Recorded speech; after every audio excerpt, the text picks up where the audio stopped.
Biblias en Filipenses capítulo 4. Filipenses capítulo 4, versículos 10 al 20.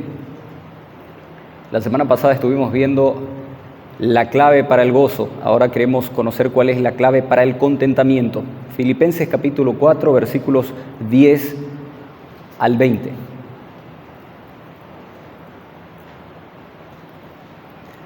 Dice el texto bíblico: en gran manera me gocé en el Señor de que ya al fin habéis revivido vuestro cuidado de mí, de lo cual también estabais solícitos, pero os faltaba la oportunidad. No lo digo porque tenga escasez, pues he aprendido a contentarme cualquiera sea mi situación. Sé vivir humildemente y sé tener abundancia. En todo y por todo estoy enseñado, así para estar saciado como para tener hambre, así para tener abundancia como para padecer necesidad. Todo lo puedo en Cristo que me fortalece. Sin embargo, bien hicisteis en participar conmigo en mi tribulación. Y sabéis también vosotros, oh filipenses, que al principio de la predicación del Evangelio, cuando partí de Macedonia, ninguna iglesia participó conmigo en razón de dar y recibir, sino vosotros solos. Pues aún en Tesalónica me enviasteis una y otra vez para mis necesidades. No es que busque dádivas, sino que busco fruto que abunde en vuestra cuenta. Pero todo lo he recibido y tengo abundancia. Estoy lleno, habiendo recibido de Epafrodito lo que me enviasteis, olor fragante, sacrificio acepto, agradable a Dios. Mi Dios pues suplirá todo lo que os falta conforme a sus riquezas en gloria en Cristo Jesús. Al Dios y Padre nuestro sea la gloria por los siglos de los siglos. Amén. Que el Señor bendiga su santa y eterna palabra. Vamos a orar, hermanos. Señor y Padre nuestro, en esta mañana en que nos predisponemos a compartir tu palabra, queremos pedirte la dirección de tu Espíritu Santo. Señor, danos quietud. Ayúdanos a que nuestras mentes y nuestros corazones puedan estar en paz y puedan enfocarse y concentrarse en el mensaje que tú tienes para tu iglesia en esta mañana. Ayúdanos, Señor, a que esta palabra pueda caer en una tierra fértil y pueda producir fruto al 100%. Queremos agradarte a ti, Padre, y hemos venido como iglesia, unánimes, para escuchar el mensaje que tienes para nosotros. Te encomendamos este tiempo de predicación en el nombre de Jesús. Amén. Amados hermanos, esta carta es conocida como la epístola del gozo. Son abundantes las veces en que el apóstol Pablo repite esta misma frase, esta misma palabra, la palabra gozo y regocijo a lo largo de esta carta. Ahora, el apóstol Pablo, como ya habíamos señalado el domingo anterior, cuando lo escribió no estaba en una isla exótica, en una playa, tomando agua de coco, disfrutando de sus vacaciones. Él estaba como prisionero en Roma. Estaba padeciendo de muchas privaciones, falta de comodidad, se sentía abandonado y hasta solitario. Pero en medio de todo eso, le llega a visitar un amigo de la iglesia de Filipos que le trae una ofrenda, Epafrodito. Epafrodito fue enviado por los hermanos filipenses para que le lleven un donativo, una ofrenda al apóstol Pablo, y cuando llega Epafrodito se enferma gravemente. En realidad Epafrodito tenía que ayudarle, también atenderle al apóstol Pablo, y sin embargo él tuvo que ser atendido porque enfermó gravemente. Al final el apóstol Pablo le dice que vuelva a Filipos y le entrega esta carta. Y Epafrodito lleva esta carta, que es uno de los puntos centrales de esta carta, es el agradecimiento por la ofrenda que él recibió de los filipenses. Sin embargo, detrás del agradecimiento del apóstol Pablo por la ofrenda que le enviaron los filipenses, está la imagen de un hombre absolutamente contento a pesar de las adversidades por las que estaba atravesando. Recordemos, él estaba preso, él estaba siendo custodiado constantemente por un soldado romano, no podía salir de un apartamento. Tenía cierta libertad para predicar, pero no es lo mismo. Nosotros sabemos, cuando no tenemos esa libertad, pasamos por esa situación en tiempos de COVID, y no es una situación muy agradable. Aparte de eso, muchos le habían vuelto las espaldas y algunas iglesias estaban con problemas. La iglesia de Filipos o de los filipenses era una de estas iglesias en conflicto. Recordemos el caso de Bodia y Sintique, dos mujeres, dos diaconisas que tenían cierto reconocimiento, reputación dentro de la iglesia, estaban en conflicto. Entonces, todas estas cosas estaban trabajando sobre Pablo. Sin embargo, él dice que se mantenía contento. Es más, él les manda a los hermanos de Filipos para que estén regocijados, para que se regocijen en todo tiempo, en todo momento. El contentamiento, amados hermanos, es una virtud muy apreciada, pero muy esquiva. Muchos piensan que pueden encontrar contentamiento en el dinero, en las posesiones, en la fama, el poder, incluso en la ausencia de dificultades. Pero entendida de esta forma, y sabiendo que nosotros vivimos en un mundo caído, entonces la posibilidad de nosotros obtener contentamiento es prácticamente nula, porque nunca vamos a estar exentos de problemas en este mundo. Siempre van a haber conflictos. Entonces, si el conflicto te va a robar el contentamiento, entonces olvídate, porque en este mundo siempre vas a tener problemas. Ahora, esta palabra contentamiento proviene de una palabra que significa la capacidad que tiene una persona, muchas gracias, la capacidad de contenerse que tiene una persona. ¿Y a qué se refiere esta capacidad de contenerse? Una persona que se contiene a sí misma es aquella que en sí misma puede encontrar los recursos y las fuerzas para sentirse satisfecha independientemente de las circunstancias. Una persona así, su satisfacción no depende de un aumento de salario o de que lo hayan echado del trabajo o de la pérdida de un ser querido, no depende de circunstancias externas, no depende de problemas en la casa, problemas con los hijos, problemas en el matrimonio. Una persona puede encontrar en sí misma estos recursos y allí encontrar satisfacción. Este es el concepto de contentamiento, de contenerse a sí mismo. Pero el apóstol Pablo nos va a dar la clave para obtener este contentamiento. Porque si nosotros pensamos que podemos ser unos contenedores en los que si miramos a nuestro alrededor o a nuestro interior, vamos a encontrar recursos para fortalecernos en medio de las adversidades, estamos perdidos. Hermanos amados, no hay nada bueno en nosotros y allí no está la clave del contentamiento. Entonces lo que queremos descubrir con este pasaje es cuál entonces es la clave para estar contento a pesar de las circunstancias, a pesar de las adversidades. Porque si la palabra contentamiento implica que yo tengo que encontrar recursos o encontrar los medios internos para tener satisfacción, entonces tiene que haber, yo tengo que alcanzar eso de alguna forma, porque si yo no los tengo, entonces ¿de dónde los saco? Bueno, entonces contentamiento, ¿en qué consiste realmente el contentamiento? Hay un concepto bastante interesante del pastor Robert Jeffress. Este es un pastor bautista de Texas, y él describe el contentamiento como estar en paz con las circunstancias que no pueden ser cambiadas, con las decisiones y hasta con los errores que conforman nuestro destino. Porque hay gente, hermanos, que han cometido grandes errores, ya sean financieros, matrimoniales, ya se han arrepentido, el Señor los ha perdonado, pero ellos no han podido perdonarse todavía. Todavía está eso como un aguijón allí clavándoles, preocupándose, siempre pensando qué hubiese pasado si hubiese actuado de una manera diferente. ¿Qué hubiese pasado si no hipotecaba la casa y no la perdía? ¿Qué hubiese pasado si no me metía en ese negocio? ¿O qué hubiese pasado si no le engañaba a mi esposa? Y obviamente eso te va a robar el contentamiento. No estamos diciendo, hermanos amados, que nosotros no debiéramos de arrepentirnos de nuestros pecados. Obviamente nos arrepentimos. El problema es que ¿cómo viene después el contentamiento? Pablo tenía muchos motivos para no estar contento. Imagínense ustedes, el apóstol Pablo fue un perseguidor de la iglesia, habrá llegado a matar también a creyentes, a cristianos, y ahora él era un líder de iglesia, un apóstol. Entonces, ¿cómo encontraba este hombre contentamiento? Si todavía su pasado lo estaba carcomiendo, lo estaba persiguiendo, entonces nunca él hubiese alcanzado el contentamiento. Entonces, encontrar contentamiento es estar en paz con las circunstancias que no están en nuestro control, incluso cuando se tratan de nuestros errores y nuestros pecados. Estar en paz con eso. Ya pasó, ya metí la pata, no hay nada que hacer, no se puede volver el tiempo atrás. Ahora solo resta proseguir adelante. Como decía el apóstol Pablo, prosigo a la meta, al premio del supremo llamamiento de Dios en Cristo Jesús. Es ir adelante. El diccionario bíblico define el contentamiento como estar emocional y mentalmente satisfechos de las cosas como son. Me va mal, me va bien, yo estoy satisfecho. No importan las circunstancias.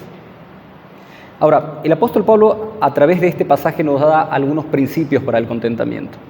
Uno de los principios que nos brinda es que para tener contentamiento hay que tener confianza en Dios.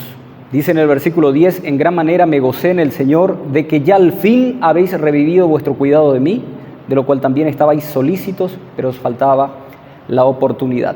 El apóstol Pablo, cuando salió de Filipos, él recibió un apoyo generoso de parte de los hermanos de esa iglesia. La iglesia de Filipos lo ayudó en su misión en Tesalónica, en Berea, lo continuaron ayudando también en su misión en Atenas y Corinto, pero después habían transcurrido 10 años sin que él haya recibido más noticias de los hermanos de Filipos, sin que él haya recibido más ningún sustento, ninguna ayuda económica. 10 años después aparece un hermano llamado Epafrodito. Lindo nombre para ponerle a nuestros hijos, ¿verdad?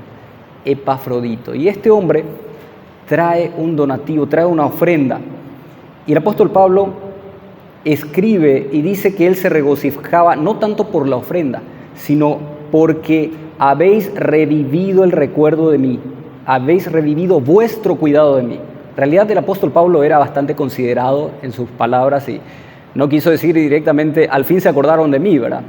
Había pasado mucho tiempo, de lo cual también estabais solícitos. O sea, les dice, es cierto, ustedes quizás siempre me quisieron ayudar, pero no tuvieron nomás la oportunidad. Y después de 10 años ahora surgió la oportunidad y me ayudaron. Entonces vemos, pero el apóstol Pablo, ¿cuál era su fuente de contentamiento? No era esa ofrenda, él no estaba dependiendo ni estaba esperando esa ofrenda. Su confianza siempre estuvo puesta en Dios. Así también nosotros, nuestra confianza tiene que estar puesta en Dios, amados hermanos. Dios interviene en los asuntos humanos de dos formas. Una es a través de eventos milagrosos, de los milagros, ¿verdad? Cuando Dios interviene en forma directa y soberana y transgrede o rompe el curso normal de las cosas. Por ejemplo, cuando hay un evento que no se puede explicar científicamente o que transgrede o va en contra de las leyes de la física, eso es un milagro. Nadie lo puede explicar. Dios puede proveernos de esa manera, pero Dios también nos provee providencialmente. Y esto lo hace teniendo en cuenta ciertos hechos, teniendo en cuenta palabras, teniendo en cuenta decisiones, sucesos, que el Señor los orquesta para cumplir con sus santos designios. Vemos el caso de José, por ejemplo. El Señor orquestó todo para que José llegase a Egipto, se convirtiese en el primer ministro y de esa manera pudiese proveer a su gente de alimento. El caso también de Esther y Mardoqueo. El Señor acomodó todas las circunstancias para salvar a su pueblo a través de aquellas personas. Y el nacimiento de nuestro Señor Jesucristo estuvo rodeado de actos providenciales. Con el profe Nelson en Navidad habíamos recordado acerca de la sabiduría de Dios en la Navidad. Y una de ellas, solamente por mencionarla, es que en la profecía de Miqueas estaba que el Mesías tenía que nacer en Belén. Y como ellos no estaban en Belén, ¿qué pasó? Un tal Augusto César, un emperador, decidió edicto mediante llamar a un censo en donde todos tenían que empadronarse en su lugar de nacimiento. Y bueno, José no tuvo otra opción más que ir en Belén y allí nacería el Mesías. ¿Ven cómo el Señor orquestó todo? Esa es la forma en que el Señor también actúa en tu vida, hermanos. A veces no entendemos por qué pasan las cosas. No podemos comprender, pero pasó cierto tiempo y allí nos dimos cuenta de por qué el Señor permitió aquel evento en tu vida. Es que Él lo estaba acomodando, lo estaba orquestando y todo era para beneficiarte. Romanos 8:28, a los que aman a Dios, todas las cosas les ayudan a bien. Esto es, aquellos que son llamados conforme a su propósito. Entonces, vemos que el primer principio para el contentamiento es tener confianza en Dios, confianza en que Él puede obrar, no solamente en forma providencial, sino también en forma milagrosa. En forma milagrosa. Yo no sé cómo pasó esto, pero el Señor proveyó, el Señor trajo.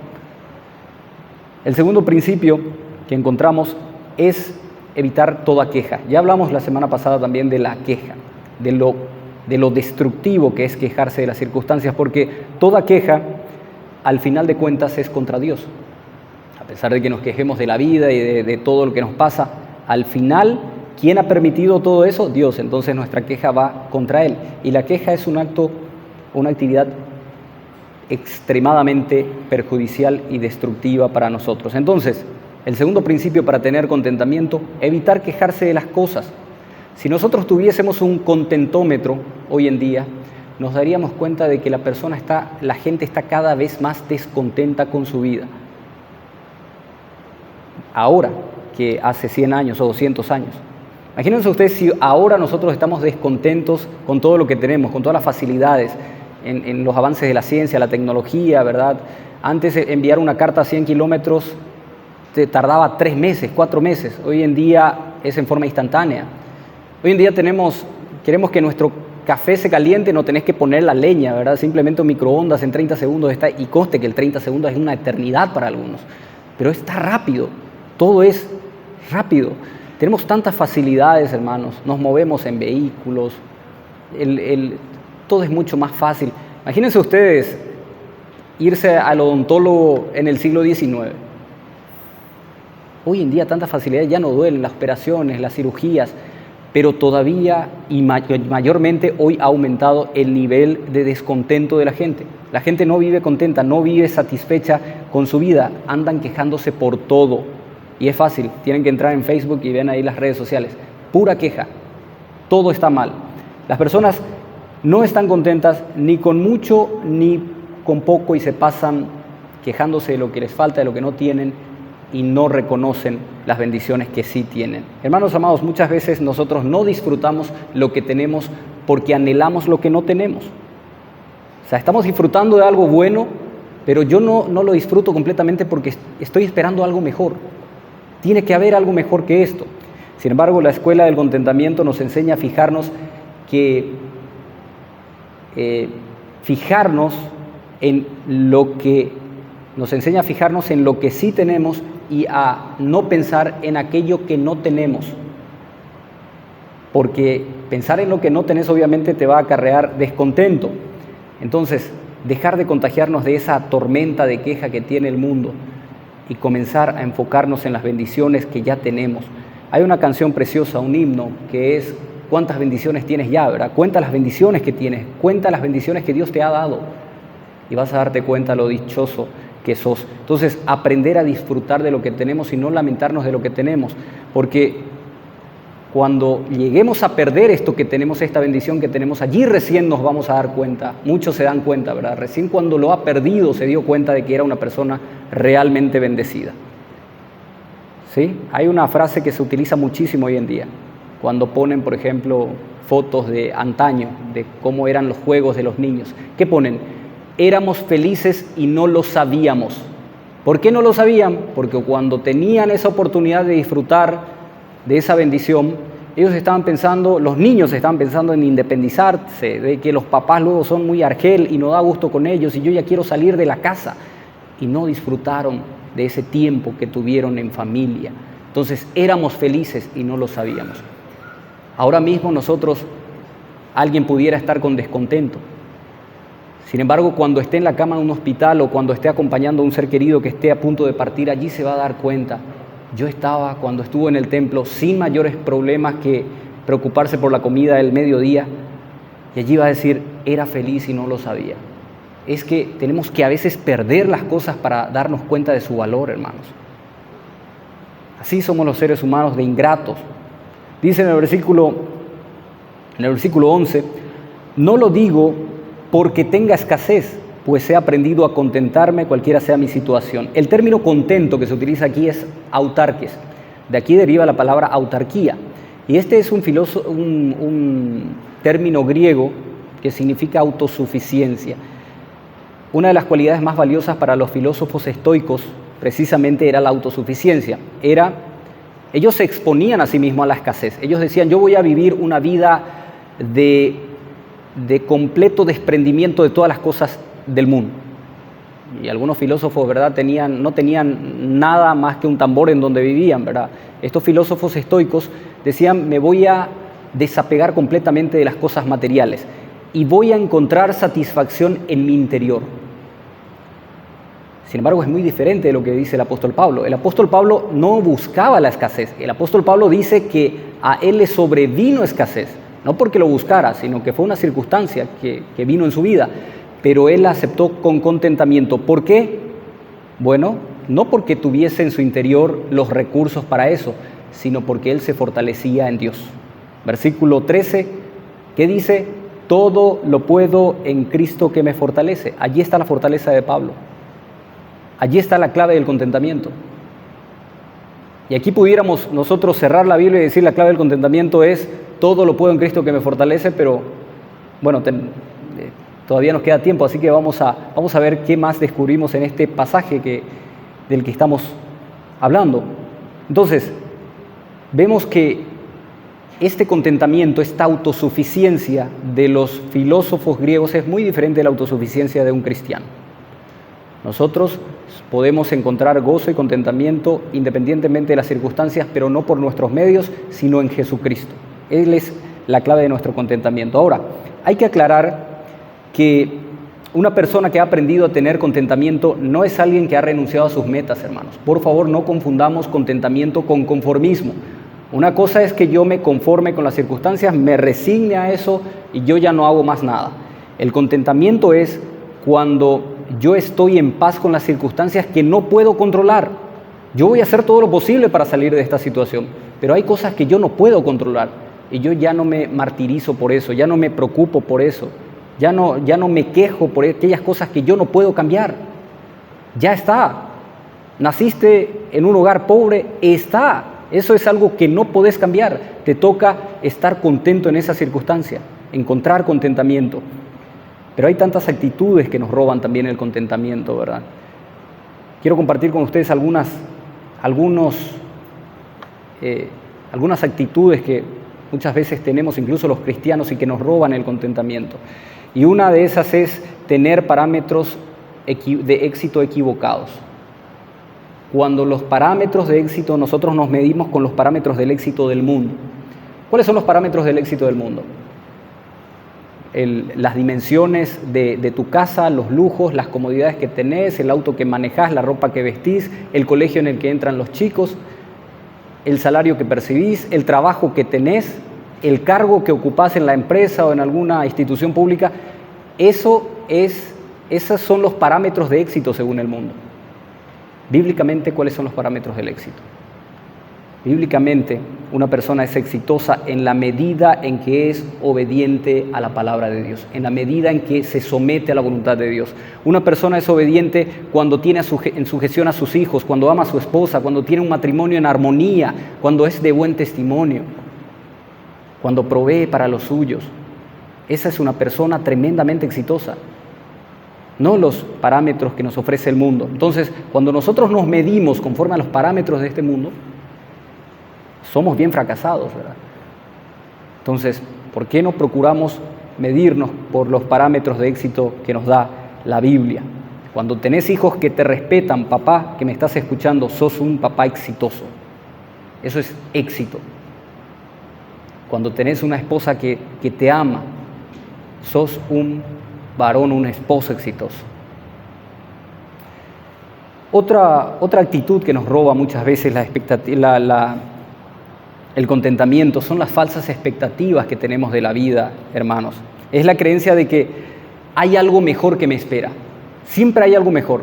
Tengo ya un trabajo, tengo un buen salario, pero tiene que haber algo mejor. Yo estoy procurando por algo mejor. No está mal tratar de superarse cada día, pero que eso te robe la paz y el contentamiento, eso sí que es triste, hermanos. Entonces, cuando nosotros nos ponemos falsas expectativas de que voy a llegar a ser millonario, por ejemplo, y hermanos amados, esas son falsas expectativas porque son circunstancias que nosotros no vamos a controlar. El caballo se alista para la carrera, dice, pero el Señor es quien da la victoria finalmente. Vos podés prepararte y podés esforzarte todo lo que quieras. Podés tener esa tenacidad que vemos en las películas, ¿verdad? De aquellos que pasaron de mendigo a rico e imprimirle el mismo entusiasmo y trabajar con tanta perseverancia y nunca llegar a ser rico. porque hay circunstancias que vos no vas a controlar. Hay muchas cosas que vos no vas a controlar. Y de repente alguien que ni siquiera se esforzó, se hizo millonario. ¿Cómo eso? Bueno, el Señor en su soberanía lo ha determinado. Reitero, esto no es un llamado a la mediocridad, no significa que no te esfuerces, que no tengas que esforzarte.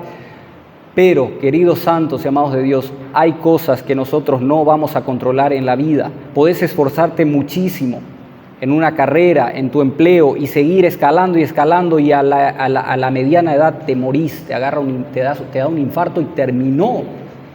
Hay circunstancias que vos no controlás en la vida. Entonces, cuando tenemos falsas expectativas de un trabajo perfecto, de un salario que me va a llegar a rendir hasta el 41 de enero, de una esposa sin fallas, ¿verdad? De una iglesia perfecta, una iglesia donde no hay conflictos, si estás buscando eso, vas a encontrar descontento, porque eso no existe.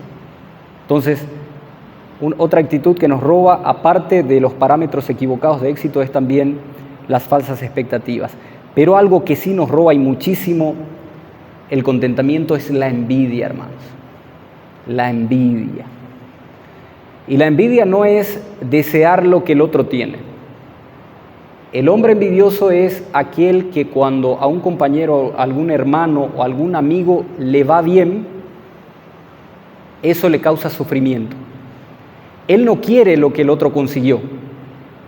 Él quiere que el otro no tenga lo que consiguió. O sea, yo no tengo mayores... Yo veo bien en un auto 0 kilómetros y no digo, ¿cómo me gustaría tener su auto? Eso sería ambición, ¿verdad? Y quizás no esté mal también, sanamente, bueno, me gustaría también tenerlo. Pero cuando yo digo, me gustaría que él no lo tenga, eso es envidia. Y esto es un ladrón del contentamiento. Obviamente una persona así nunca va a encontrar contentamiento.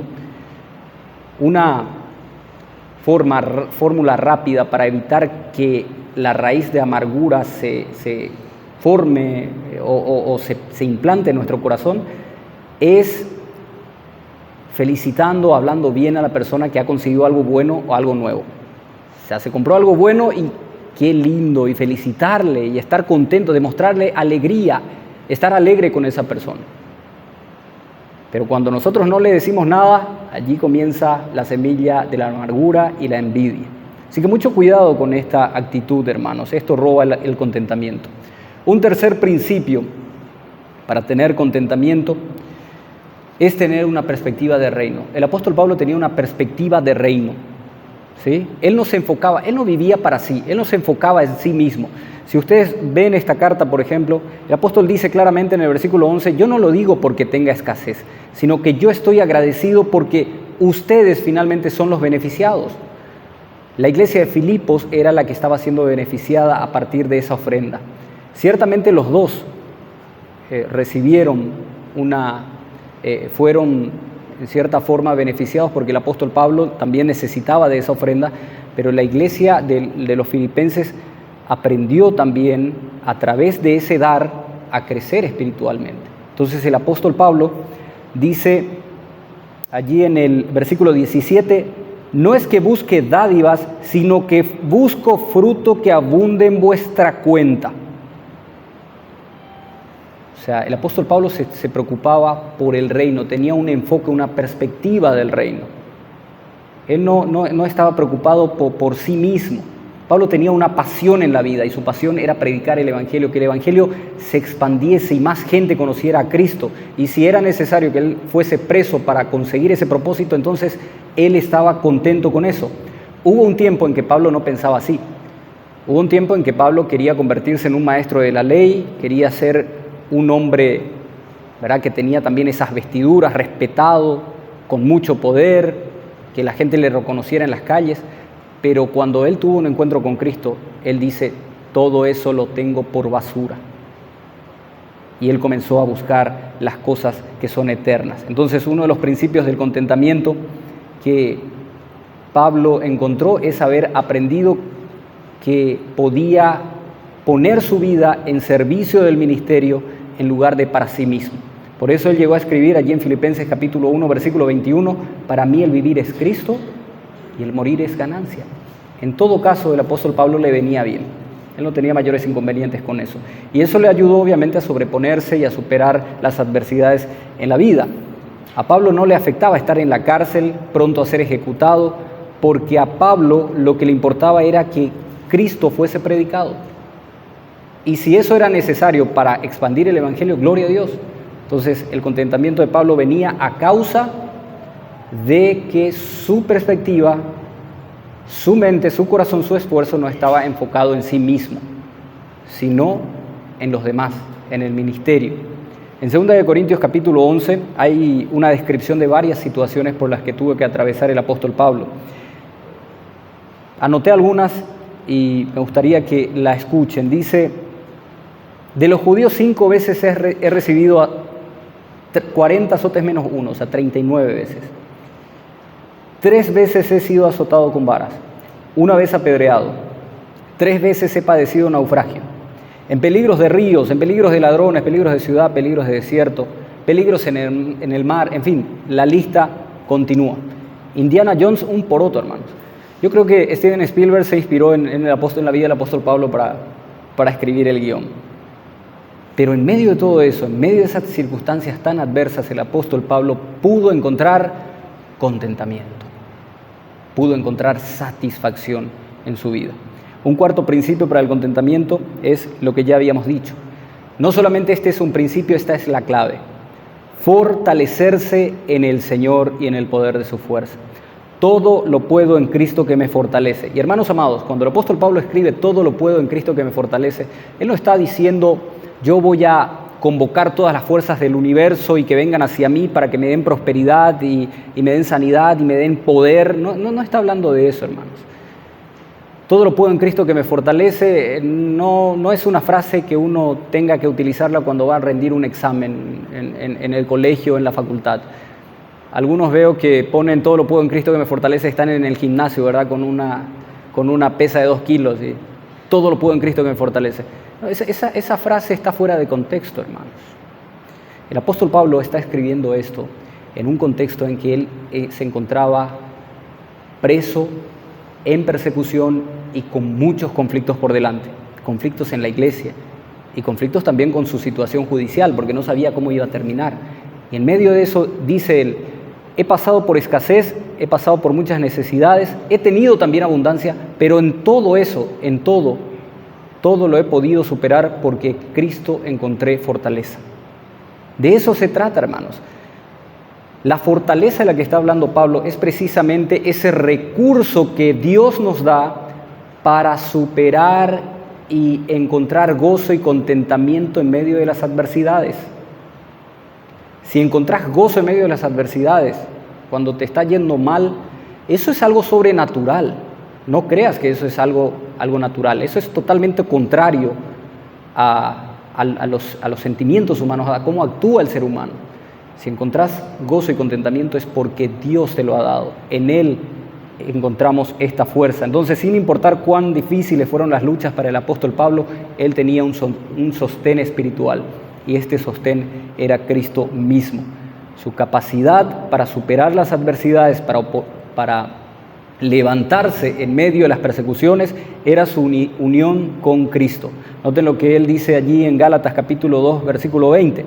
Con Cristo estoy juntamente crucificado, y ya no vivo yo, mas Cristo vive en mí. Vivo en la fe del Hijo de Dios, el cual me amó y se entregó a sí mismo por mí. Evidentemente, el apóstol Pablo esto lo escribió inspirado por el Espíritu Santo, pero yo me imagino que ni él entendió lo que escribió. Porque ¿cómo es que con Cristo estoy crucificado, ya no vivo yo, mas Cristo vive en mí? Y entonces cuando pecaba el apóstol Pablo, ¿quién pecaba? ¿Él o Cristo? O sea, vemos entonces la profundidad de esta sabiduría, pero lo cierto es que en Cristo nosotros encontramos la fortaleza, los recursos para oponernos a las adversidades. Isaías capítulo 40, versículos 29 al 31 dice: Él da esfuerzo al cansado y multiplica las fuerzas al que no tiene ningunas. Los muchachos se fatigan y se cansan, los jóvenes flaquean y caen, pero, y subrayen esto por favor, los que esperan en Jehová tendrán nuevas fuerzas, levantarán alas como las águilas, correrán y no se cansarán. caminarán y no se fatigarán. Es importante notar que solamente aquellos que viven en obediencia a la palabra de Dios, es decir, que esperan en Jehová, solamente aquellos van a tener los recursos para oponerse, para resistir las adversidades, para encontrar contentamiento. Si uno se encuentra en el foso de la desesperación debido a un pecado o debido a que desobedeció a Dios, entonces no tiene por qué esperar ser fortalecido en el Señor. Va a tener que sufrir y va a tener que pagar eso que cometió. Solamente aquellos que están viviendo en obediencia pueden encontrar este sustento, este contentamiento, esta fortaleza para seguir adelante. ¿Cómo encuentro esta fortaleza entonces? Bueno, permaneciendo en Cristo, teniendo comunión con Él, leyendo mi Biblia, teniendo comunión con mis hermanos, viniendo a la iglesia. Y todo es un proceso, hermanos. Esto no se da de la noche a la mañana. El contentamiento no viene por atajos, o sea, no hay atajos para el contentamiento, mejor dicho. No es express. El contentamiento viene de una vida abnegada, de una vida de entrega, de una vida de caminar con Cristo. Es un proceso. No es fácil. Así que no piensen ustedes que ya conocí la clave del contentamiento. Todo lo puedo en Cristo que me fortalece y me voy a ir a ponerme contento en medio de la circunstancia de mi aflicción. No opera así, hermanos. Tiene que ser una vida de entrega, de caminar con Cristo. Es un proceso. Es un proceso. Hay una oración que se utiliza muchas veces también para referirse al contentamiento. Es la oración de Agur que se encuentra en Proverbios capítulo 30, específicamente los versículos 8 al 9. Y esta oración se utiliza como un modelo de oración, ¿verdad? Como un ejemplo. Sin embargo, nosotros siempre tenemos que mirar el contexto en el que está hablando aquí el escritor. No sabemos ciertamente quién fue Agur. Lo cierto es que se le atribuye esta oración. Algunos piensan que el mismo Salomón creó este personaje como un alter ego, como Salomón es una persona muy sabia, muy preparada, entonces él crea un personaje un poco tonto para explicarnos cómo es que habla una persona que no tiene mucho entendimiento. Así que este no es un modelo de oración, porque es muy contrario a lo que nos dice el apóstol Pablo. Cuando nosotros vamos a Proverbios, capítulo 30, versículos 8b al 9, dice: no me des pobrezas ni riquezas, manténme del pan necesario. No sea que me sacie y te niegue y diga quién es Jehová, o que siendo pobre hurte y blasfeme el nombre de mi Dios. ¿Dónde está la confianza de este hombre? ¿Dónde está el contentamiento de este hombre? Señor, no me des tanto porque puede ser que yo te niegue. O no me des tampoco porque yo voy a robar. Yo creo que no es una oración de un creyente, de un cristiano. El apóstol Pablo dice: Señor, si querés dame abundancia, o si querés quitármelo todo, quítamelo todo, pero yo voy a permanecer contento, yo voy a mantenerme firme. Agur, sin embargo, dice: Señor, no me des tanto. ¿Acaso es una oración buena para llevarlo al Señor? Señor, no me des tanto. Ahora, ¿quién dijo esto? ¿Quién fue Agur? Hay una breve descripción de él en el capítulo 30, versículos 1 al 3. Dice aquí palabras de Agur, hijo de Jaque, la profecía que dijo el varón Atiel y Aucal. Ciertamente, dice, más rudo soy yo que ninguno. ¿Qué es lo que está diciendo? Soy una persona inculta, no soy una persona muy inteligente. Ni tengo entendimiento del hombre, no soy una persona sabia. Pero yo les voy a decir lo que tienen que hacer. Imagínense ustedes, ya se presenta luego: yo no soy tan sabio, yo ni siquiera estudié para el sermón, pero yo les vengo a predicar. Y luego dice: yo ni aprendí sabiduría, ni conozco la ciencia del santo. Y es este hombre quien está diciendo: Señor, no me des pobreza ni riqueza.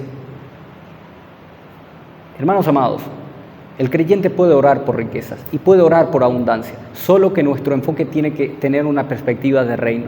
Que el Señor te prospere, gloria a Dios por eso, pero siempre pensá en dónde van esos recursos. El dinero en sí mismo no es malo, es neutral. Lo malo es el uso que hacemos del dinero. Si lo haces para gastarte en tus propios deleites, en tu propia vida, en forma egoísta, entonces el dinero se va a convertir en tu amo. Pero si lo utilizás para los propósitos del reino, dando generosamente, ofrendando, entonces el dinero se convierte en un siervo fiel.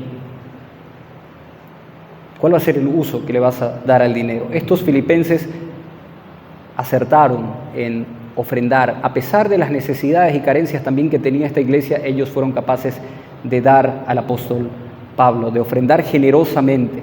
Entonces, en medio de la abundancia, en medio de la calma, es cierto, hermanos, tenemos que pedir fortaleza del Señor.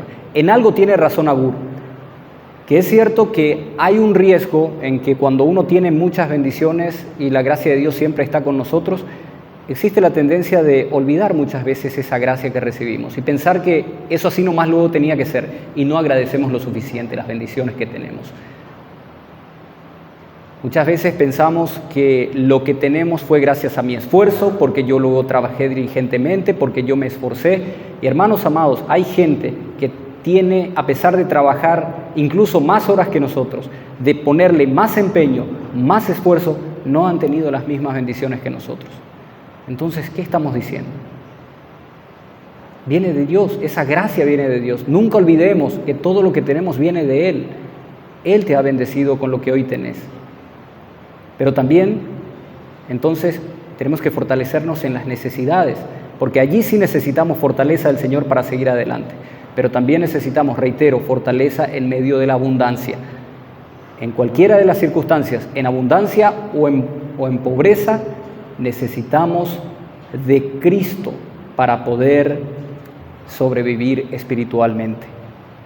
El último principio que encontramos es, bueno, quizás haya más, yo encontré 5 principios. Es el que se describe aquí en los versículos 14 hasta el 19. Y es que una persona contenta se preocupa por los demás. El apóstol Pablo estaba recibiendo un donativo, una ofrenda, pero él no estaba pensando tanto en esa ofrenda, él estaba pensando en el beneficio espiritual que iban a cosechar los hermanos de Filipos. Dice aquí en el versículo 17 que ya leímos, dice: no es que busque dádivas, sino que busco fruto que abunde en vuestra cuenta. O sea, yo estoy contento, estoy gozoso, no por esta ofrenda, sino porque esto les beneficia a ustedes. Amados hermanos, el dar generosamente es un beneficio que recibimos nosotros, es un privilegio que tiene el creyente.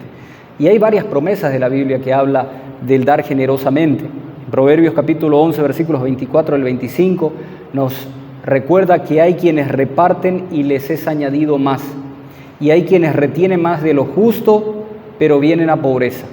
El alma generosa será prosperada en todos los sentidos, prosperada en tu vida material, en tu vida mental y en tu vida espiritual. Vas a ser prosperado. El que saciare, él también será saciado. Y Proverbios 19, 17, a Jehová presta el que da al pobre, y el bien que ha hecho se lo volverá a pagar. Entonces, el dar generosamente, una persona contenta no tiene inconvenientes para despegarse del dinero, de las posesiones en beneficio de otros, porque su mente y su corazón no están enfocados en él mismo, sino que es una persona que se preocupa por los demás. El apóstol Pablo en el versículo 18 dice: pero todo lo he recibido y tengo abundancia. Estoy lleno, habiendo recibido de Epafrodito lo que enviasteis, olor fragante, sacrificio acepto, agradable a Dios. Este es un lenguaje del Antiguo Testamento y está refiriéndose a una ofrenda que ha sido aceptada, una ofrenda quemada que se eleva a Dios en forma de humo, ¿verdad? Y el Señor lo acepta. Es como la ofrenda de Abel, que fue aceptada. La ofrenda de Caín fue rechazada. ¿Por qué? Porque Caín se fue y buscó los vegetales peores para llevarle al Señor. Su actitud no era la correcta. Pero ¿qué nos dice de Abel? Abel se fue y buscó el mejor cabrito, lo mejor se fue para darlo al Señor. Hermanos amados, estemos dispuestos a dar lo mejor en pos del reino, lo mejor para el ministerio. Y no solamente me refiero a bienes materiales, no solamente me refiero a dinero, me refiero también a recursos de tiempo.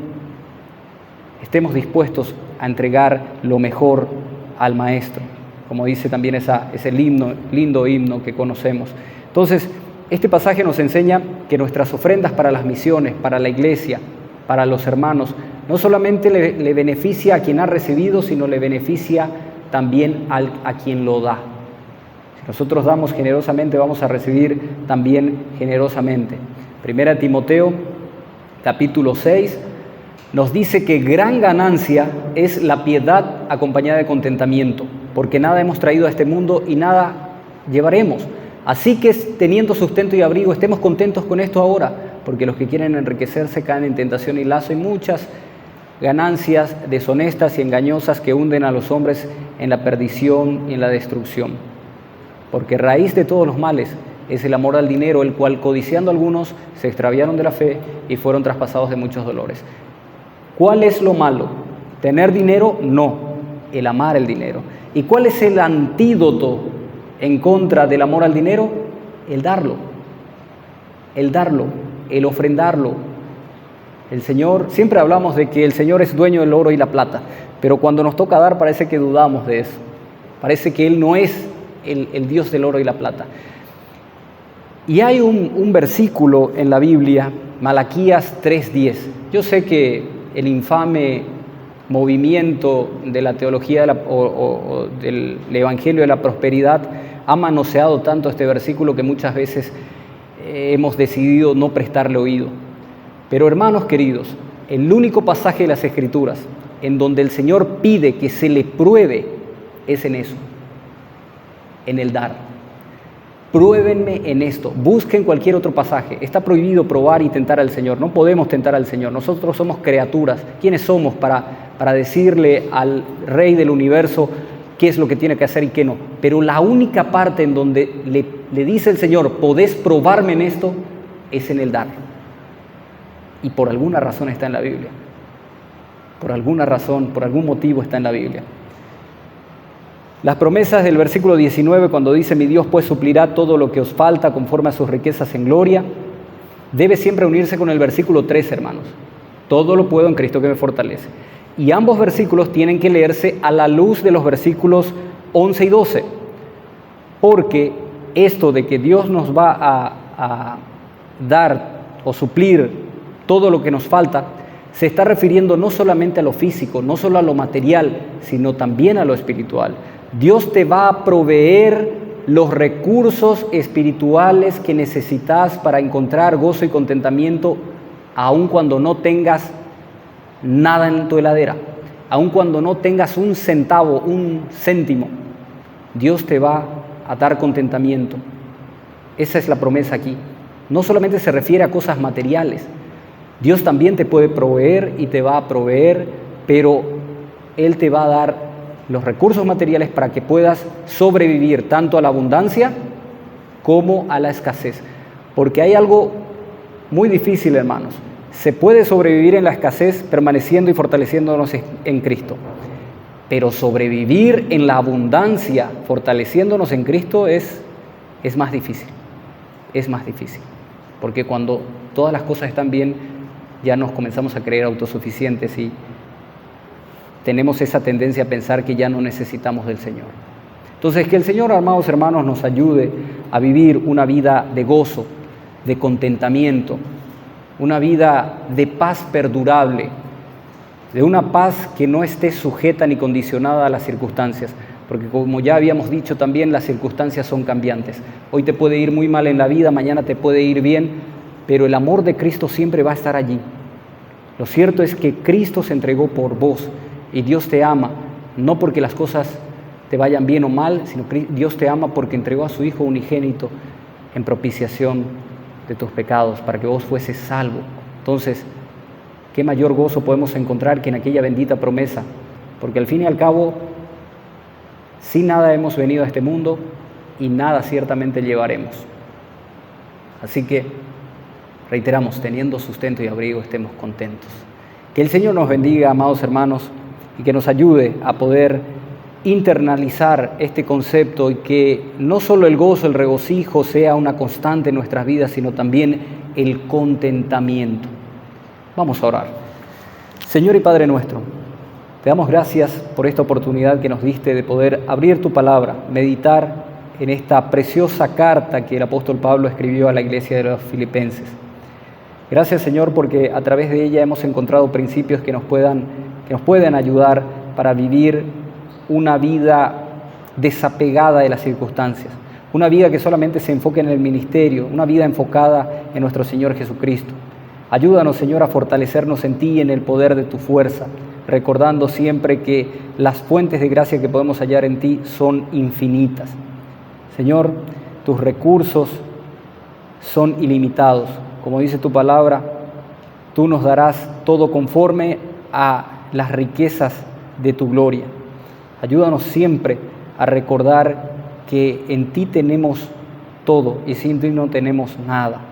Señor, que el contentamiento sea un vivir diario en nuestra vida. Ayúdanos a fortalecernos una vez más en el Señor y en el poder de su fuerza.